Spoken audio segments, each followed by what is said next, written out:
We are in the middle of Coyote Dry Lake in Joshua Tree, and it's about 104 degrees. Maybe 7.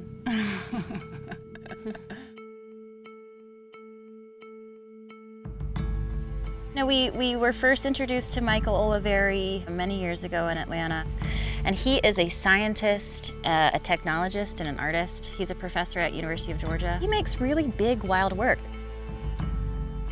I'm always excited with the absurd. Like, this seems so ridiculous that I like it.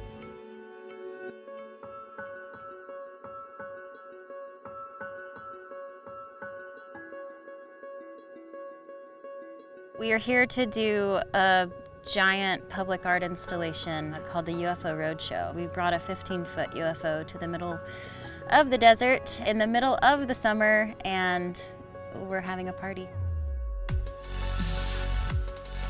I don't know what to expect tonight, but it could be pretty extreme. Why is this here? What is this doing? Why did somebody go through this to make this part of this earth? That's like the best sort of response that I could ever get with any artwork I do. Michael always likes to kind of push the boundaries between what is art and what is real. And we want people to come into this desert tonight and be like, is that a real UFO? Because it looks like something we would think was real. Something we get really excited about is pulling people out of reality, taking opportunities of absurdity and blowing them up even larger.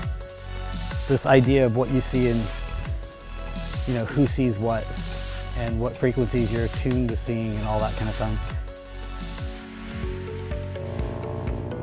I gave Courtney and Beth an image of it. They photoshopped it into this scene, made cards and stuff, and it started to become real at that point. Like, oh, we really are gonna do this. So we rented a giant box truck, put the UFO in the back of it, and Dashboard and our really great partner Danny Davis, who runs Protect Awesome, hopped in this truck, drove it from Atlanta to Joshua Tree within El Paso, Roswell, Truth or Consequences, New Mexico, Phoenix, and then eventually to Joshua Tree.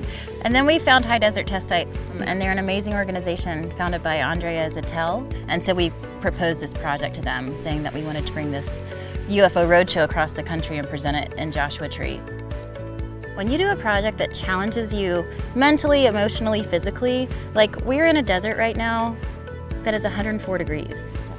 And we were installing a giant black reflective UFO for days with like warnings from all the locals that we met who were like, do not go out there. And we're like, we're going out there. So it has been really challenging, and we've had to take care of each other. Hey, there's an egg sandwich for you. Oh. Are you drinking water? No, I'm trying to do this without drinking water to see how extreme I can get.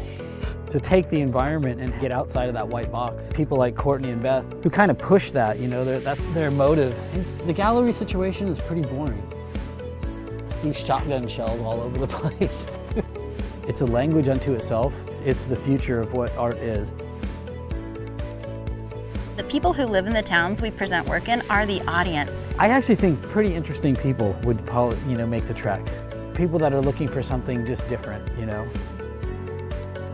Cultivating conversations for people, it's inviting them to experience something they never will experience again. Using the artwork to be the crux of conversations about stuff that's wild. Like, we're showing them a UFO in the desert, but that's talking about like UFOs, escapism, maybe then about like, oh, I don't know, fake news and hoax and storytelling. And the end goal is to give the public an experience that they would have never been able to have otherwise.